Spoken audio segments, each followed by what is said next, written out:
Hi everyone, welcome to the Thursday edition of Source 16 News. I'm Eddie Owen. Thanks for joining us.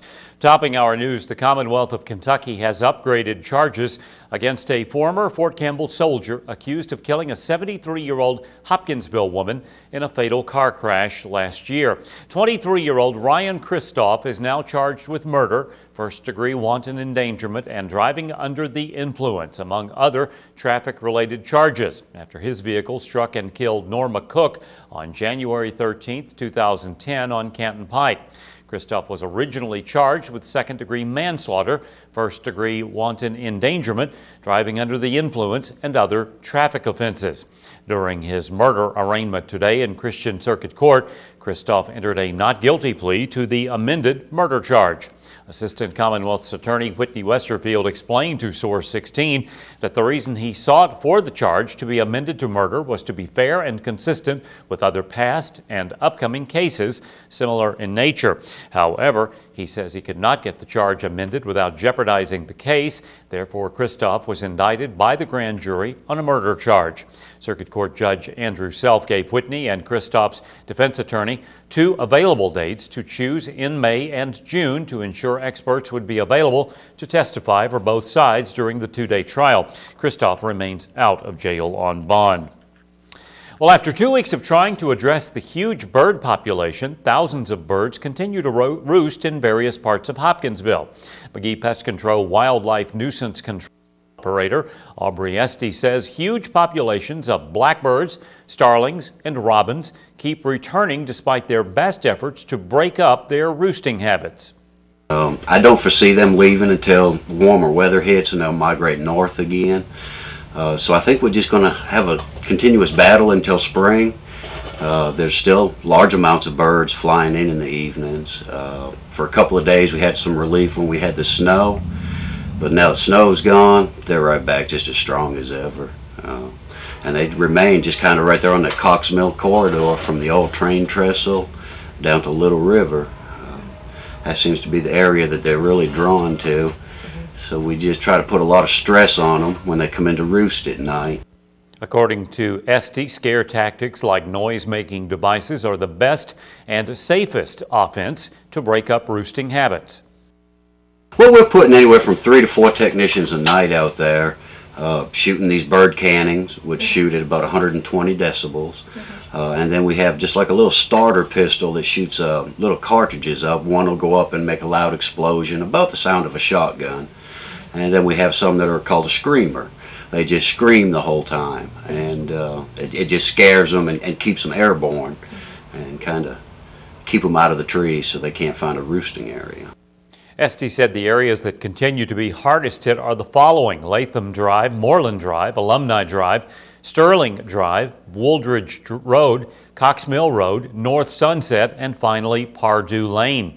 City officials are continuing to urge residents to remain patient about the noise-making devices, since it's an effort to deter any health-related issues caused by the massive bird population.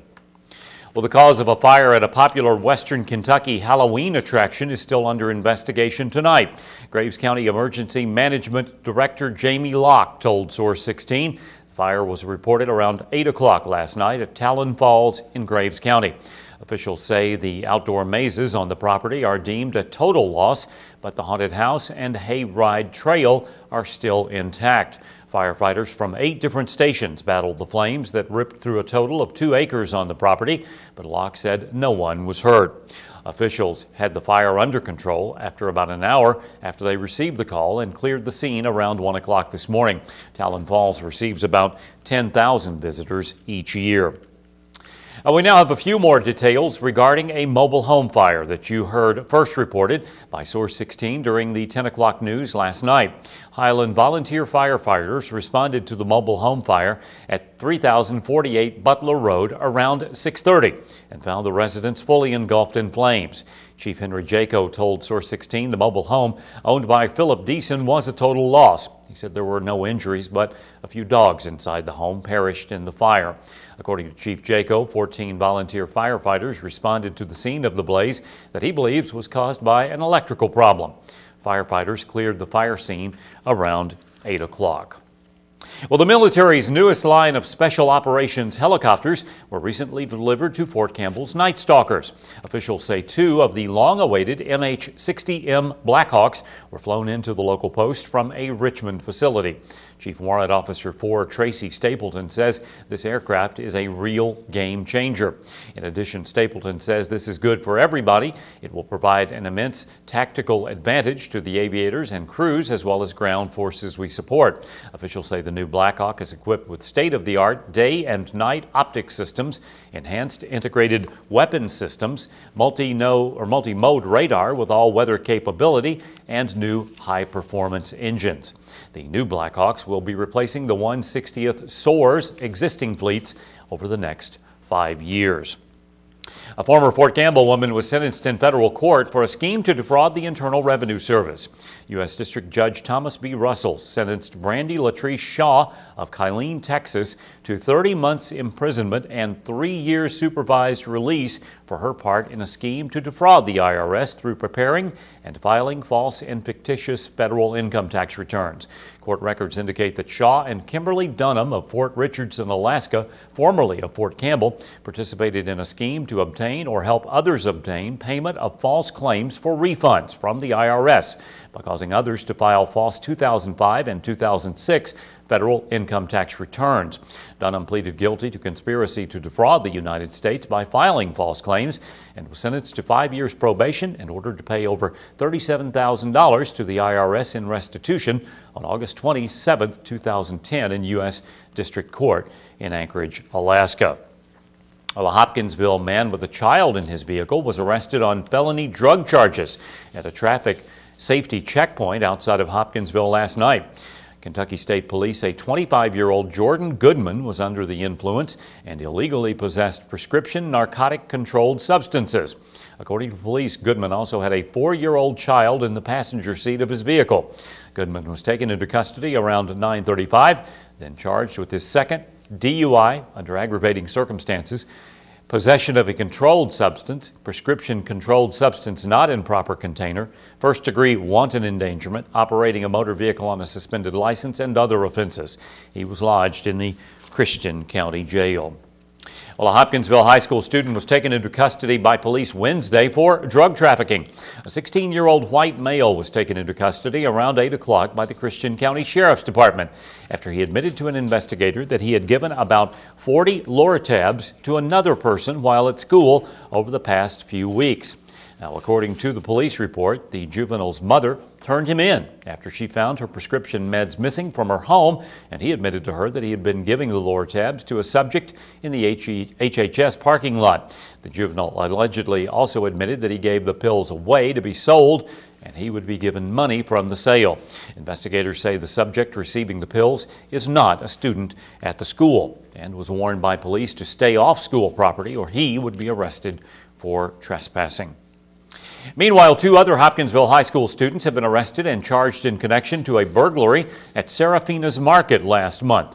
18-year-old Jordan Lane Stoll of Butler Road and 18-year-old Chris Paul Pettit of Jan Drive were both arrested on warrants by the Christian County Sheriff's Department and charged with third-degree burglary and second-degree unlawful transaction with a minor.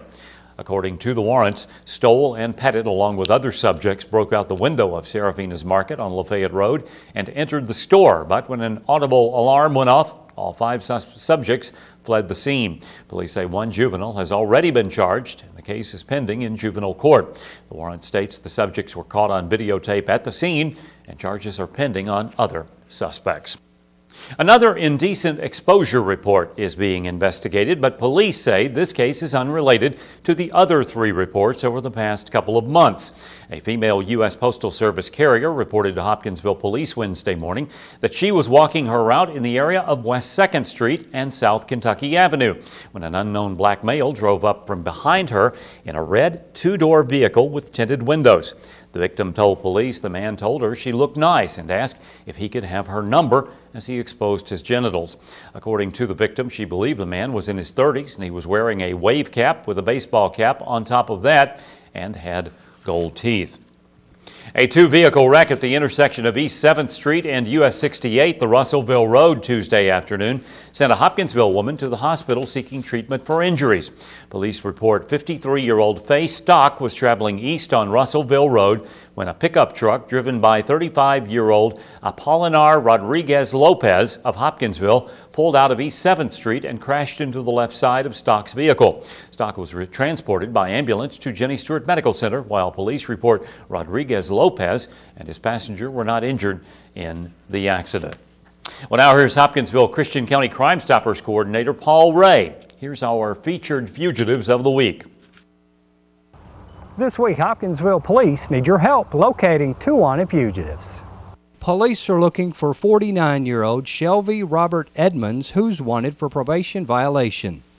Edmonds is a black male who stands 6 feet tall and weighs 200 pounds. His last known address was the 2400 block of Canton Street. Police are also looking for 44-year-old Michael George Meyer, who's wanted for contempt of court. Meyer is a white male who stands 5 feet, 9 inches tall and weighs 220 pounds. His last known address was the 100 block of Paulette Court. If you know where police can locate these wanted fugitives, and we've got cash waiting for you, pick up your phone now and call our tips line at 887-TIPS. If your information leads to an arrest, Crime Stoppers will pay you a cash reward. And remember, we will never ask your name, and you will not have to appear in court. Well, this week's Fugitive of the Week, I'm Officer Paul Ray for Crime Stoppers.